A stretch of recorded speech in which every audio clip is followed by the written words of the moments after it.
For many, many generations, we were people in high positions in India. My ancestors were the people that did yoga, did Vedic astrology, did rituals. We did these magical things. We understood the consciousness of the universe. Britain ruled India for 250 years. They identified the sort of senior people in society and said, let's take these people and let's brainwash them in a Eurocentric way of looking at the world. Did rituals. We did these magical things. We understood the consciousness of the universe, and we practiced that relationship of consciousness. But then we were told that is backwater, village people stuff. I thought there's something going on here. And that opened up this whole wormhole deep into astrology.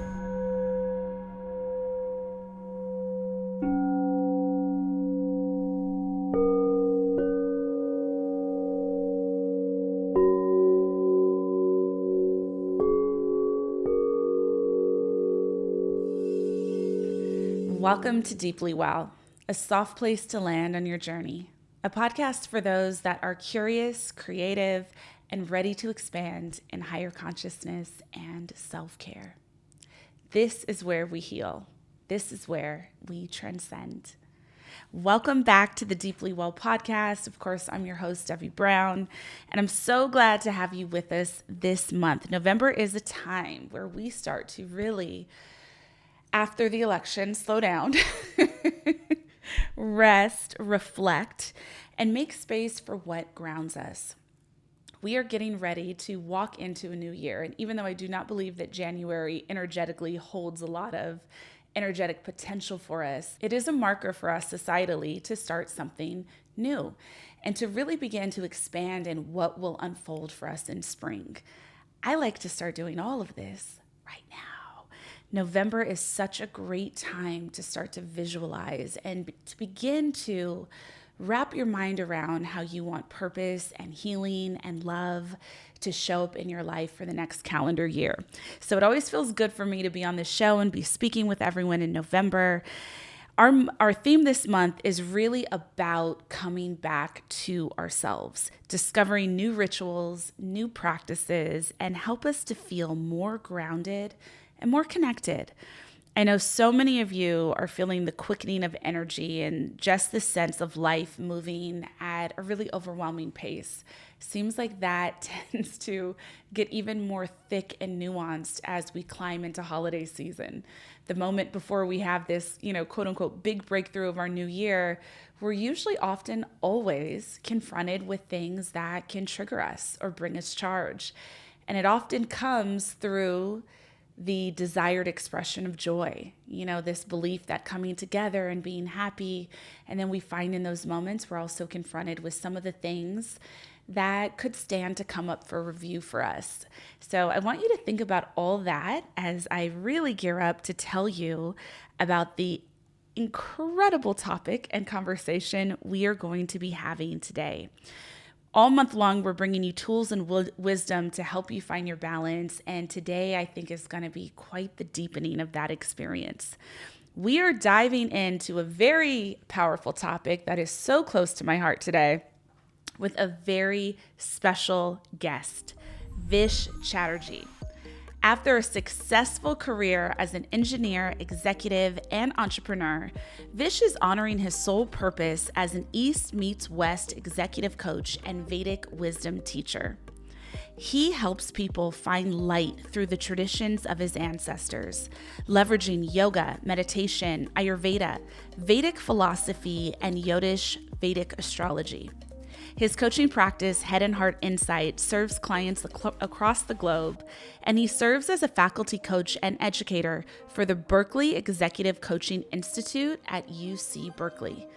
Vish holds a bachelor's in mechanical engineering from Northwestern University, an MBA from the University of Michigan, and an executive coaching certificate from UC Berkeley. Vish has studied in traditional Himalayan ashrams and at the Chopra Center for Wellbeing. Vish is the author of The Business Casual Yogi, Take Charge of Your Body, Mind, and Career, and the newly released Astrology Decoded, The Secret Science of India's Sages, published by Mandala. Welcome to the show. Thank you, Debbie. I'm so happy to be here. Oh my gosh. This is so exciting. It's been a long time coming. You've known about this book since the early days when it was just an idea, and we've been interacting ever since that time, and here it is. This week on Tuesday, it launched worldwide. Oh my gosh. Congratulations on this amazing birthing. Thank you. Vish, I have the deep pleasure of knowing you in so many ways, I feel like. We initially first connected, I want to say, I don't know which retreat it was. I feel like it was the silent retreat in Yosemite. No, it was way before that. So many times over the years. Seduction of spirit. Yeah. Perfect health here and there. I think we were in one of the trainings together, actually.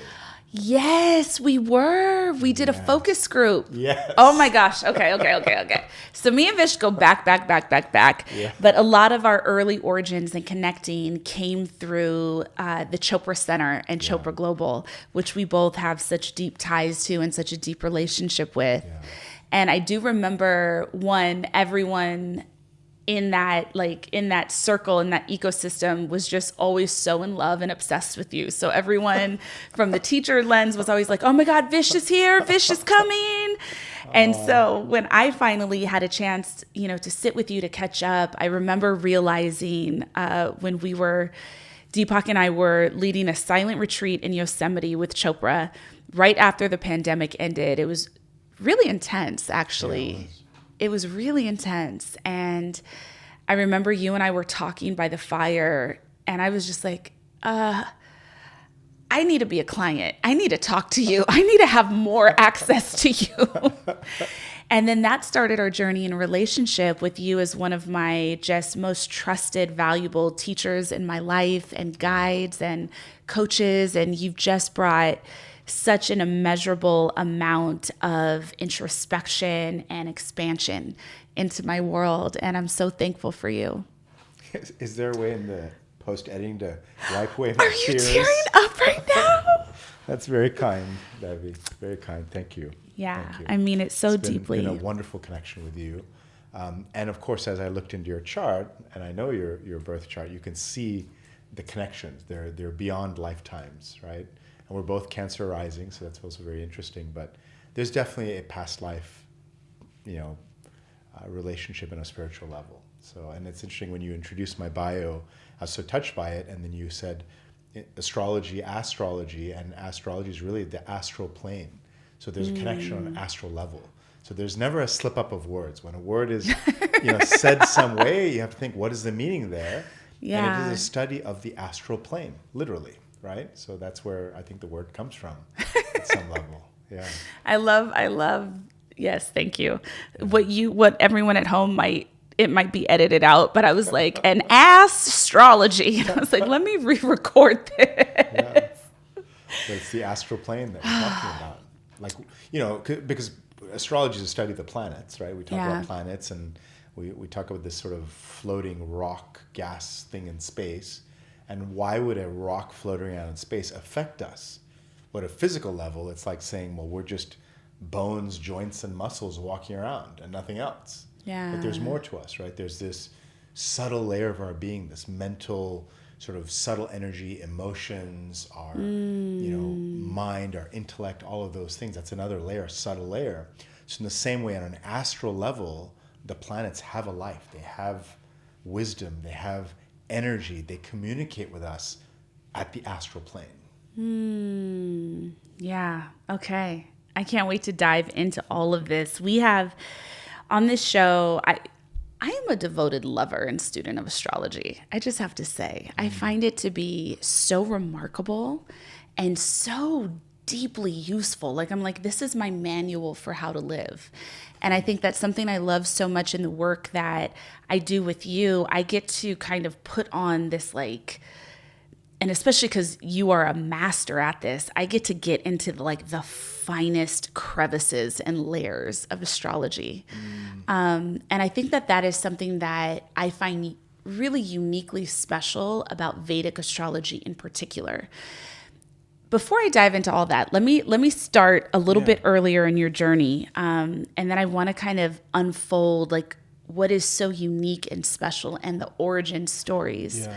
of Yodish astrology. But can you start at the beginning for our listeners, a bit about your background? How did you find yourself on this path that is so interesting? Vedic astrology, yoga, soul work as an executive coach, but a background of being an engineer. What drew you to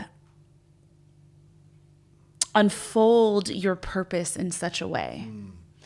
You know, it's interesting to hear you talk about your fascination with Vedic astrology, Jyotish, to say, you know, I just love this. I want to dive into it. I've always understood it. I've always wanted to know more from your point of view. Yeah. I was the opposite. I was like, I don't know about this mumbo jumbo, hocus pocus, woo woo stuff. I'm trained as an engineer. So I sort of had these two different paths. One is the path of an engineer, the path of a business executive who is all about data. What's the science? What's the data? And so in the engineering world, you have to prove things. Otherwise, you just don't take things at face value. As a business executive in the corporate world, if you had a business idea, I had to see the proof of it. Where are the numbers? Where's the business? Where's the product market fit? And so astrology for me was sort of this realm of this woo-woo thinking that doesn't really line up or make sense to me. And I was also raised in an Indian family. And as many of you might know, in Indian families, it's all about, you know, get the job that makes money. So become a lawyer, become an engineer, become a doctor. Nothing else counts. You want to study yoga? That's not going to lead to a good career for you. And so as I started to understand my family lineage and tradition, for many, many generations, we were people in high positions in India. But that was India under British rule. So what happened was when you know, Britain ruled India for 250 years, they identified the sort of senior people in society and said, let's take these people and let's brainwash them in a Eurocentric way of looking at the world. So we're going to tell them their rituals and practices, and this was, you know, the people that, you know, my ancestors were the people that did yoga, did Vedic astrology, did rituals. We did these magical things. We understood the consciousness of the universe, and we practiced that relationship of consciousness. But then we were told that is backwater, you know, village people stuff. Let us educate you in the British way. Let us have you learn how to dress like a British person, speak like a British person. And so 5-6 generations ago, we realized to survive in our own country under colonial rule, we had to sort of adopt a Eurocentric view of the world. Can I say one quick thing? Because it's like the British didn't come into anywhere and say, let us show you. Let us teach you how to do it this way. It was, there is no other choice. Well, there's no other choice. And the thing is, how do you have a small group of colonizers take over a country of, at the time, 700-800 million people? Oh my God. Right? With a handful of Britishers, right? So it was, you know, winning the hearts and minds of the elite of India is what they did. And so they said, this is our way is better, your way is no good. They almost rewrote history. And so for many generations, my family was British educated in Western systems. And so we, as a family, looked at anything that was indigenous with skepticism. So I have a double skepticism. One is this Indian Ayurveda system, yoga system, Vedic astrology system, that is, you know, that's woo-woo, backwater, small villager thinking. Wow. Western science is the thing that makes sense. Wow. And that is also, as a family, that's how we survived in our positions and income and all that, was by following the Western way of thinking, the Western way of speaking, the Western way of dressing, all of that. And then meanwhile, I'm educated as an engineer, which is further skepticism. So, you know, 10, 15 years ago, if you'd asked me, hey, Vish, you know, hey, what do you think of astrology? I would say, well, that's kind of woo-woo, nonsense, hocus pocus stuff. But it was through my work at the Chopra Center, and in particular, Dr. Suhas. Do you remember Dr. Suhas? He has been on this show. Yes, he has. Shout out to Dr. Suhas. He's the one that lit up my path. Wow. I did not know this. Yeah, so what happened was I studied engineering. I went to work in the auto industry. I was an engine engineer. I literally engineered engines. The word engineer has the word engine in it. And then I went to business school, did my MBA, went into the management ranks of the auto industry, and ran, these $2 billion global business cases for cars. And I used to study people's psychology, figure out what kind of psychology drives product decisions. I would study people all over the world and decide what kind of car to build in the future for Mercedes and then for Chrysler when they split. Wow. And it was incredible work. And it was really understanding human behavior and turning it into a vehicle, what kind of car.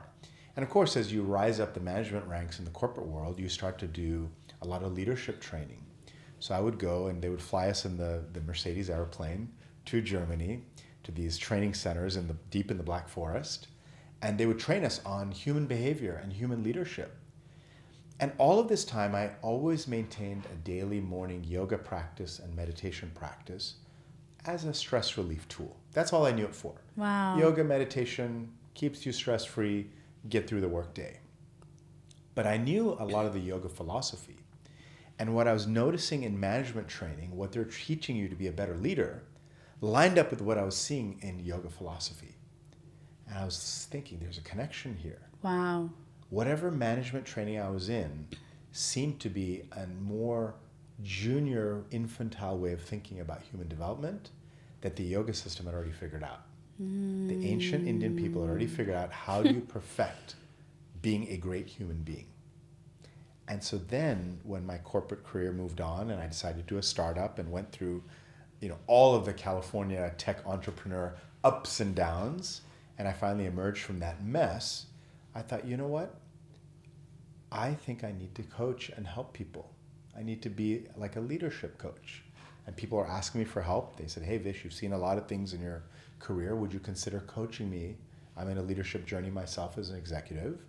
And so I started coaching and realizing that a lot of the things I could use in coaching were actually coming from the Indian yoga tradition. So that's where this East meets West coach thing started happening. Was I thought, let me bring some of these teachings of yoga into the business world and help people be better leaders. And so my first book, The Business Casual Yogi, was the guy who goes into work wearing business casual clothes, but is a yogi underneath, trying to find their deeper wisdom and their deeper power to lead. So that's where it started. And along that way, I thought, let me get some training in some of these ancillary sciences to yoga, like Ayurveda. And so I went to the Chopra Center, studied their Ayurveda course, and got to meet Dr. Suhas. And you've studied Ayurveda. Yes. And you remember the 3 doshas? Yes. Vata, Pitta, Kapha. And so in Ayurvedic medicine, the mind-body medicine system of India, you, for medical purposes, to heal your physical body, you understand what is your unique mind-body constitution, and based on that, make diet and lifestyle choices to be better in balance. But I thought that was such an interesting system to leverage for leadership purposes. So why didn't I take this Vata, Pitta, and Kapha and apply it in the leadership realm?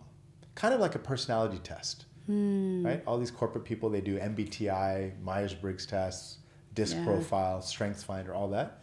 Why don't I use this sophisticated system of Vata, Pitta, Kapha and apply it to leadership? And so then I can tell a client, this is how you lead. This is your natural mind-body constitution as a leader. And here's the right lifestyle, diet, and schedule to support you as a leader in the type of work you do.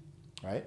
And so how would you figure out somebody's dosha? How would you figure out somebody Vata, Pitta, Kapha? How would you, from the training, how would you do it, Devi? Well, you have like the whole questionnaire and Questionnaire, exactly. So I would give a questionnaire. But I've got all these executive clients, right? This is corporate America. And in corporate America, if you're a type A personality, you are rewarded and you are promoted. So type A, which dosha is that? That would be Vata. Vata is the airy, right? Like airy. Which one is the fiery? Oh, wait. Pitta. Yeah. Pitta, yeah. I'm going to get it done. I'm going to win, right? So the fiery Pitta is what is rewarded in corporate America. Yeah. So people like self-selected themselves to be Pitta. So I would give a questionnaire, and That's my funny. clients were cheating. Yeah. Every questionnaire I gave out, it all came back Pitta. Like, how is everybody a Pitta? And I'm seeing in front of me a Vata. I'm seeing a creative type of person. I'm seeing a Kapha, an earthy, grounded person, but they're all showing Pitta in the questionnaire. Yeah. So I'm like, my clients are cheating. So I remember I was in Dr. Suhas's office in Santa Cruz, California, sunny, nice day. I'm sitting there. He's got all his Ganesh, different collection of Ganesh statues in his office. And I said, Dr. Suhas, my clients are cheating on the questionnaire. What do I do? This is not working. How do I apply Ayurveda to leadership if everyone's cheating on the quiz? So he said, Vish, look at their birth chart. I was like, what birth chart? He's when they were born, their birth chart, their astrology chart. I said, astrology? You believe in that stuff? This is blowing my mind. Who are you right now? Who were you then? What do you mean? I was like, what is this? This is astrology? You believe in that stuff, Dr. Suhas? Like, you're a scientist. You're an Ayurvedic doctor. He said, no, look, try it. He taught me a few things. So a few clients that I trusted, you would have been one of them at the time. I said, can I have your birth information? Can I know when you were born? And like, yeah, sure. Here's the birth time on my birth certificate. I'd look it up. I'd pull up their birth chart. And I would say, well, I see you're this. And from the first house of a Vedic astrology chart, you can figure out somebody's Ayurvedic constitution. So I would say, look, I see in your chart, you have this airy quality. You're very creative. And you have lots of different ideas. And you could turn them into really powerful business ideas. And my clients would say, how do you know that about me? I've been trying to hide that the whole time. I've been trying to be this type A person. How did you figure me out? And it kept happening over and over. And I'm a scientist, right? I'm an engineer. So it's like, wow, after looking at 15, 20 charts, and every single time they're saying, wow, how do you know me so well? I thought, there's something going on here. And that opened up this whole wormhole deep into astrology.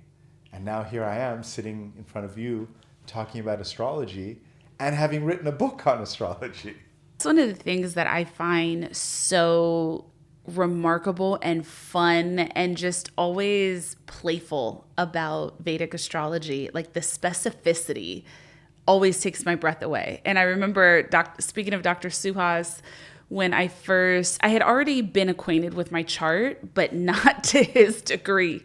And I remember when I had gone in, like maybe the first couple of weeks that I started working at Chopra Global, they wanted me to have sessions with everyone. And so I did a session with Dr. Suhas. And the first thing he said to me, he's like, looking at my chart. Also, Dr. Suhas is a medical doctor and an astrologer. So he like showed up in his lab coat and everything. And he's like, he opens my chart. And the first thing he said was, okay. So I see, Devi, you are set to get a divorce now. Has it happened? The first thing he says to me. And I just started laughing because I had like filed for divorce like the month prior. So I was like, yeah, it's done. He's like, oh, perfect. You're right on time. So let me tell you about this and this. Yeah. And then I had an experience with you recently that was just the funnest, most hilarious thing, where I was asking you a question that was like really specific about my chart and about that day. And I was like, wait, how did you get that from that? And you're like, look, I'll show you. Are you wearing a watch? I was like, I am wearing a watch. I always wear a watch. He was like, well, perfect, because you should always be wearing a watch based on your chart. And then you go, what does the watch start with? And I was like, Ka. And then what did you do? Well, you can map the stars in the sky based on sounds. There's a whole system in the Vedic tradition where there are 108 different sounds, and each sound correlates to a specific star location.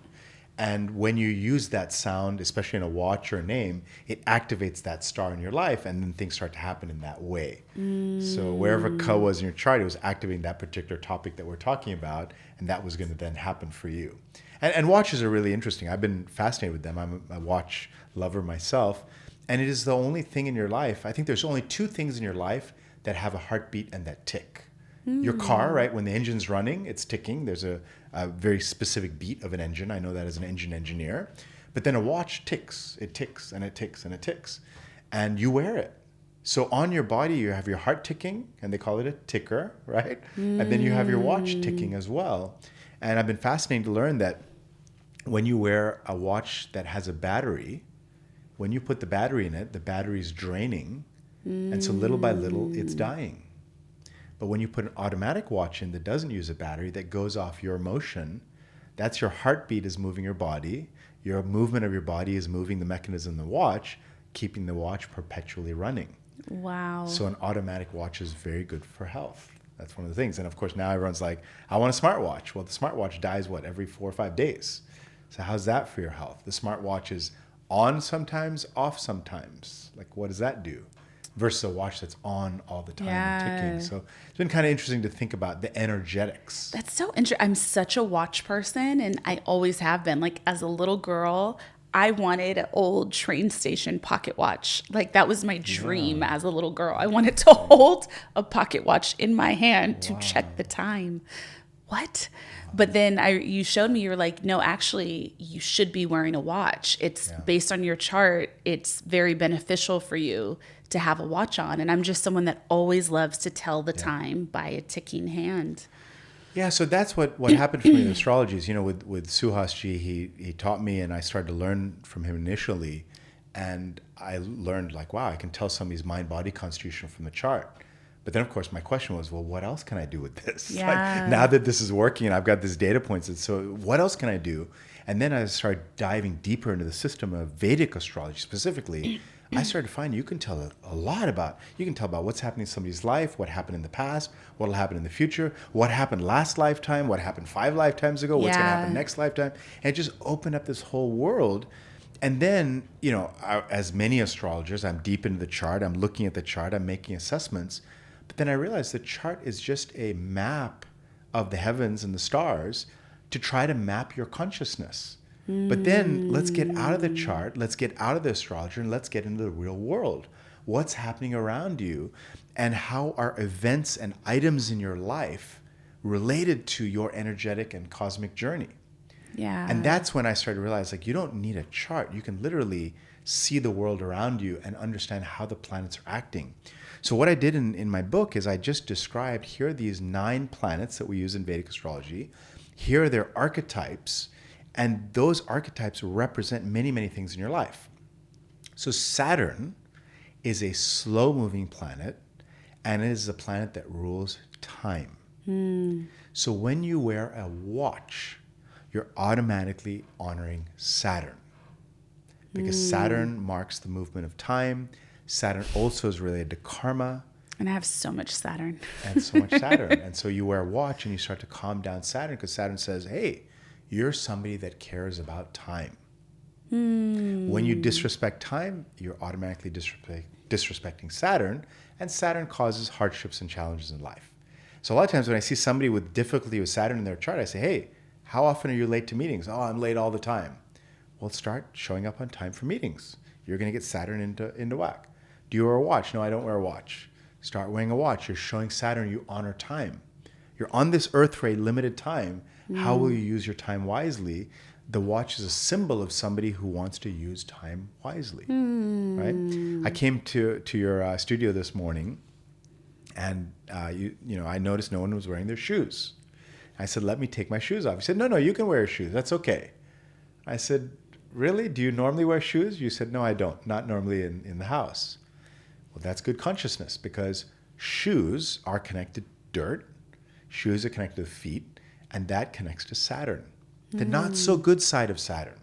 So when you wear shoes, there's a hygiene thing, like, are you taking the dirt of the outside world into your home? But at the same time, when you wear shoes, you're attracting the dirt of Saturn, the negative side of Saturn, into your sacred space, right? And Saturn causes obstacles and restrictions. So easy advice, wear a watch and don't wear your shoes in the house. Oh my gosh. That is, oh God, I just love it. I just love it. And it teaches such deeper awareness as well, right? Because I think that's the thing that I find so powerful about this system specifically, is like it's so tied to your conscious awareness. It is so tied to even the honoring of your past ancestrally, to your karma and what you're here to master and overturn in this lifetime. Like, there's always opportunity to draw your attention to kind of what you're here to do and how you're here to do it. Exactly. And that's what's been fascinating to me, is how much younger people, and they're of course influencing society now, how much interest there is in astrology, right? There's just Yeah. this rising of astrology in the zeitgeist now. And I think the reason is people want to figure themselves out. Yeah. Like, why am I the way I am? Why do I do things the way I do? My mom and dad told me to do this, but I don't feel like doing it. I feel this way. My peer group says I'm this way, but I really feel different. So let me look to astrology to try to answer some of those questions. And what I'm noticing is astrology is so popular in the zeitgeist, even in the yoga world, right? So all these yoga people who are deep in the yoga tradition, they're studying the deeper and deeper messages of yoga, and then they're trying to find something in astrology because it's interesting, and they're gravitating to Western astrology because that's what's accessible and popular in society today. And then you grab Western astrology and you start to learn things about yourself. You're like, wow, this is interesting. I'm learning. But it's a very like egocentric psychology-based system. And this is where my kind of circuits blew. The Western astrology system, as powerful as it is, when you look at a chart, it doesn't map to the sky. It's not related in any way to where things are actually in the sky. And so this disconnect, and What is it mapping? it's off. It's off of the sky. And I asked a Western astrologer this question recently, and they said, look, we look at the sky, we see these zodiac constellations, we see these patterns, we're inspired by the story of those constellations, but then when we cast a chart, it's not actually related to where that is in the sky. We're looking at the chart as another tool.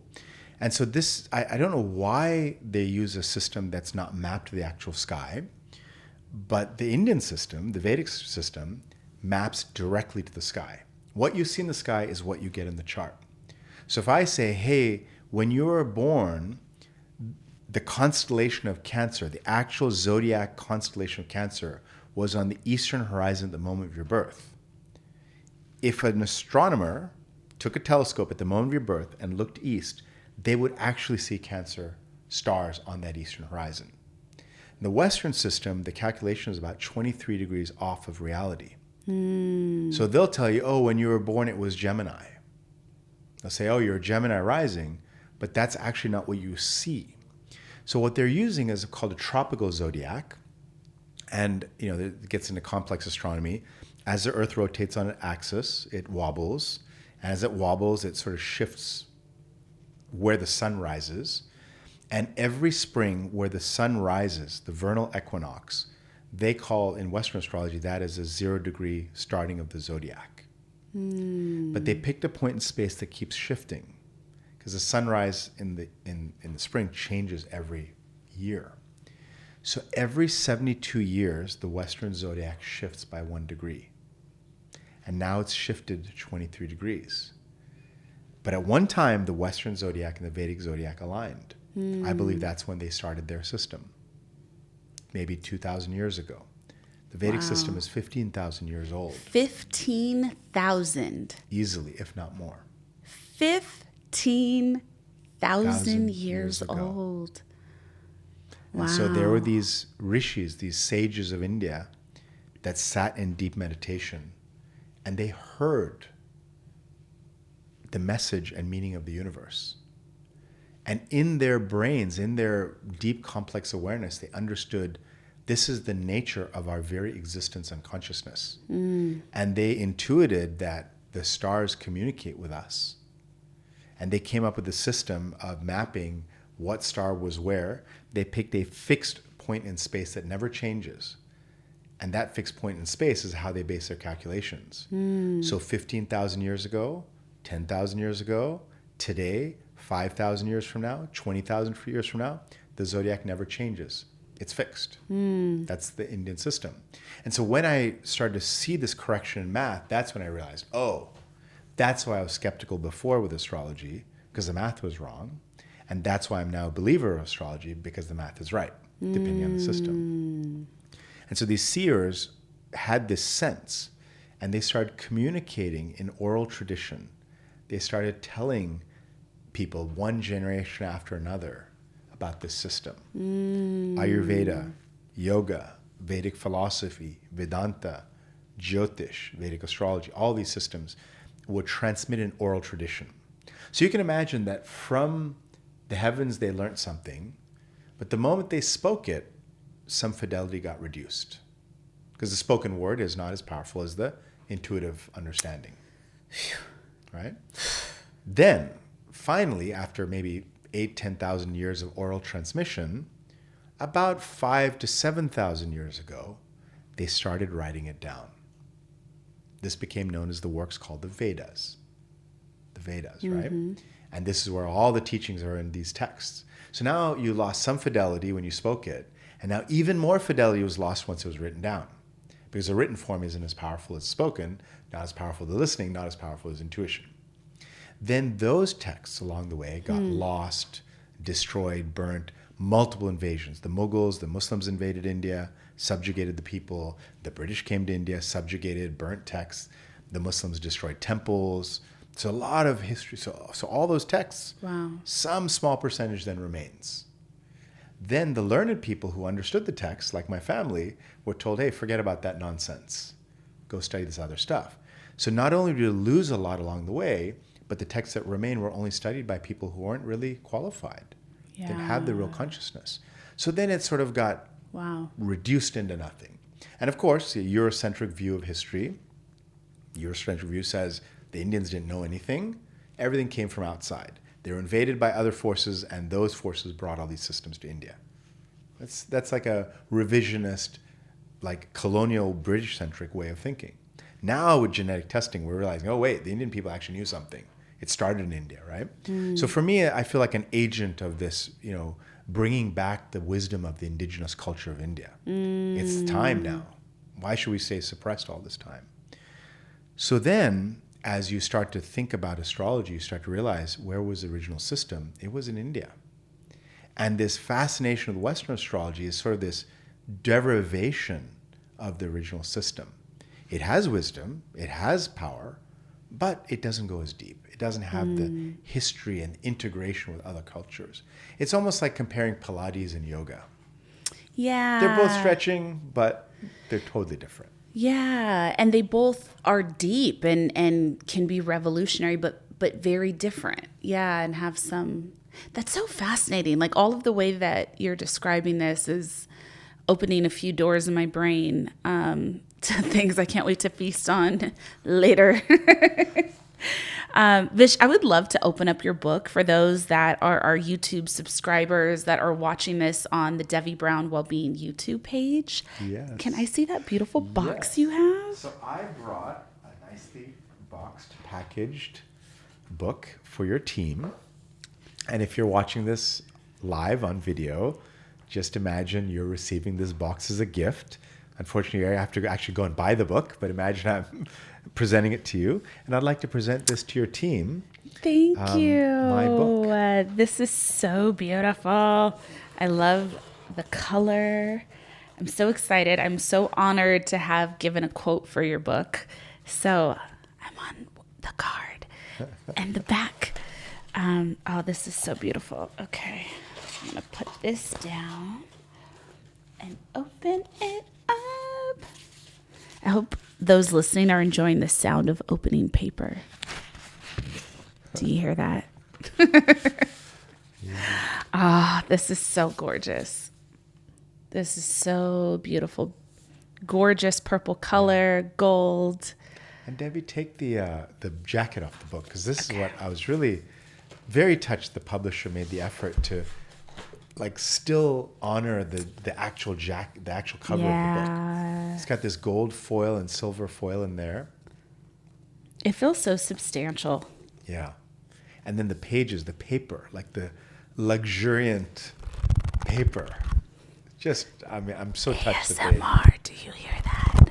Do you hear me doing the pages?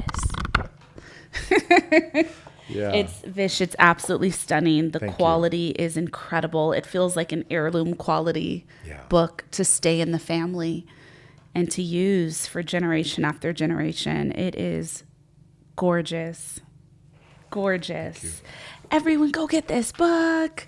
It's gonna, you know what I think is gonna be so special for people when they get this book and work with it. Also, I have to shout out my dear friend, Dr. Sheila Patel, who did the foreword of this book, who's the chief medical officer at Chopra Global and just incredible, wise woman. What I think is going to be so fun for people, especially now, is, and this is my belief based on conversations I've had with people that listen to this show. We're all like, we all have big brains and big hearts and are really hungry for tools that we can apply. And so I think this book is one of the ways that kind of helps you be a scientist in your own life. You know, you can really kind of use this book as a trusted companion of looking at your life, of looking at the different facets that may be coming up and saying, like, how do I interact with this based on who I am and who I was designed to be? Yeah, that's exactly right. I love this comment you made, being a scientist of your own life. You know, we're all on a journey of discovery, and the Vedic system and in Ayurveda medicine and yoga system and in Vedic astrology system, the more aligned you are with your soul, the more health, happiness, and well-being you have. And the more misaligned with your soul you are, when you're misaligned with your soul's needs, you start to have dis-ease in the mind, which eventually shows up as disease in the body. So a lot of our modern challenges that we have in our life, psychological and physical, tend to be because we're not honoring the soul. The soul has a mission and an intention. And I had that, right? Like, my soul is aligned. My soul wants to revive the tradition of my ancestors. My soul is asking and saying, hey, you need to honor this suppressed tradition. You, with your education, your voice, your light, you have a mission to share this wisdom tradition of your ancestors with the modern world. Be that bridge between the ancient and the modern. So what did I do? Good. I said, no, I don't want to do that. I want to be a corporate executive. I want to be a CEO. I want to make lots of money. I want to rise up in the corporate world. I want to get my MBA. I want to get an engineering degree. So I did all that. And in a way, that was part of the soul's journey.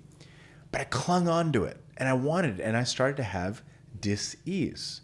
I started to have dis-ease in my mind. I started to feel very frustrated, very angry, very sort of misaligned. And eventually it was showing up with health challenges, showing up in my body, which happens. And at the time, if I'd been more open, if I'd gone to an Ayurvedic physician, they would have looked and said, you're not aligned with your soul. Start aligning, you'll start to feel better, right? And so it took me going through the crisis of trying to create a startup and going through the frustration of fundraising, building, and then the whole startup crumbling for me to finally be brought to my knees and listen to my soul. Yeah. Wow. And now if I look at my chart, it's like, it was obvious. Why did I see it? But I didn't understand this stuff. I wasn't aligned. And so a lot of times, you know, discovering what is your soul purpose? Why are you here? What are you here to do? Vedic astrology helps you really decode that. Decode what is the soul intending and start making choices that are aligned. And that's why most times when somebody gets a reading, they're like, oh my God, I knew that all along. Thanks for validating what I already knew in my intuition. Yeah. So beyond astrology, the more that you cultivate and connect to your soul and your intuition, the more aligned life you're going to have. That's why when you do practices such as meditation, practices such as yoga, these are practices that are trying to align you to your soul. You start making more soul-oriented choices. Even Satguru once said, when a yogi comes to an astrologer, a yogi comes and says, hey, please read my chart. The astrologer says, why do you need to read the chart? You've already transcended the chart. You're a yogi. When you do yoga, you change your karma, you align to your soul. You're no longer subject to the grip of these planets. You move beyond them. It's just such a beautiful dance. Yeah. It's such a beautiful dance. And astrology especially is just, to me, it's just exquisite. Like, it is this beautiful, beautiful way to interact with your soul while you're here. Right.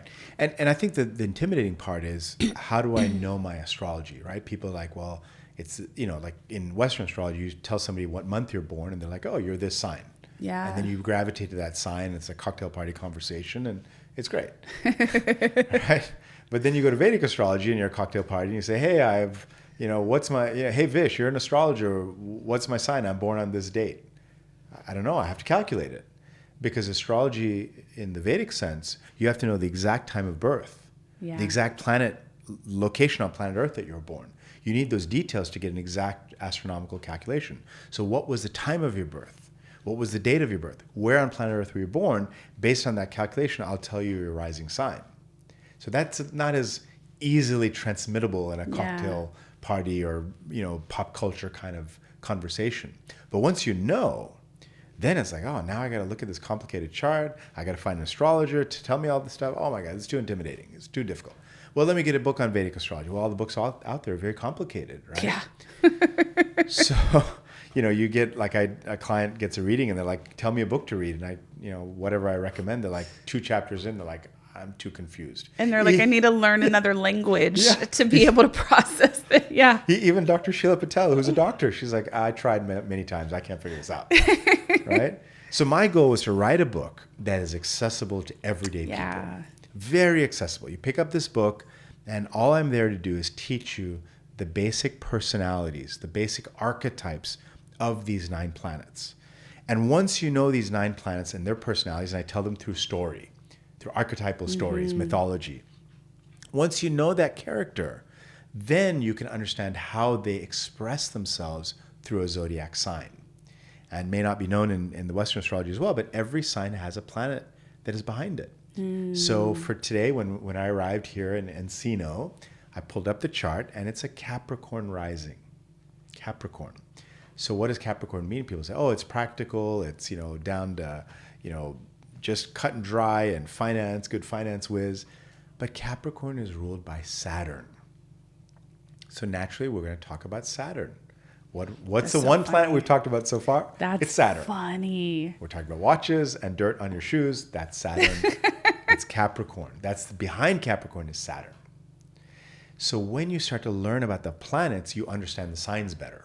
Yeah. And then you notice in your life how these planets are communicating with you all the time. Because Saturn is tens of thousands of miles away in space. And you're worried about it having an effect on you, sure. But it's very far away. What about right in front of your face? Yeah. Somebody stuck up their middle finger at you as you're driving on the freeway. What planet is that? The middle finger is connected to the planet Saturn. In the Vedic astrology, each finger is a different planet. So when somebody sticks the middle finger at you, they're saying, you know what? I hope Saturn gives you a really hard time. Dang. That's what they're saying. That's why that matters. So you start to notice in your life around you, the planets are communicating through your everyday experiences. And so my hope is the book opens up a consciousness in you to notice what's happening in your daily life and what those signs are. Yeah, beautiful. Astrology Decoded is officially available everywhere. Get it primed to you by tomorrow on Amazon, or head to your local bookstore and get your copy. As we wrap up our time together, I'd like to invite you, for everyone listening, to take over and do the soul work for today. So at the end of every episode, I or my esteemed guest gives a integration type of experience or way of thinking to the audience that we call soul work, a way to continue to work with anything that has begun to churn or come up to the surface from listening to this episode, that they can work with every day for the next week until we meet again. Yeah, so let's see. Soul work point of view. I would definitely... So I created a website, vishchatterji.com. And on there, you can create your own birth chart.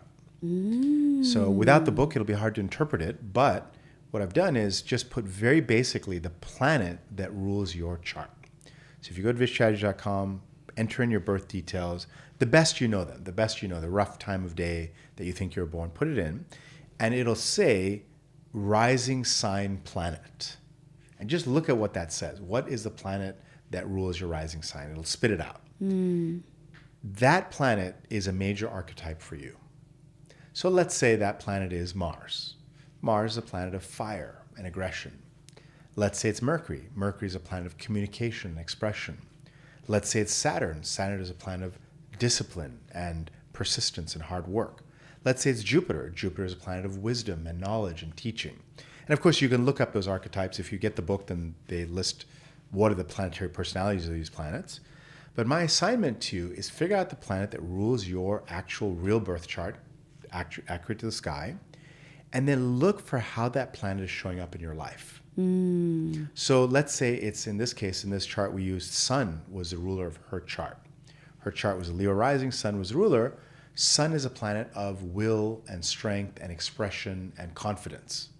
So then you start to say, how am I doing in that area of life? Am I expressing myself fully, or am I inhibiting my expression? So you might go and write down, wow, I've had self-confidence challenges. I don't shine brightly. I shy away from the limelight. What's going on there? Because if you lean into the planet that is the ruler of your chart, you're leaning into your soul personality, and that fixes everything in the chart.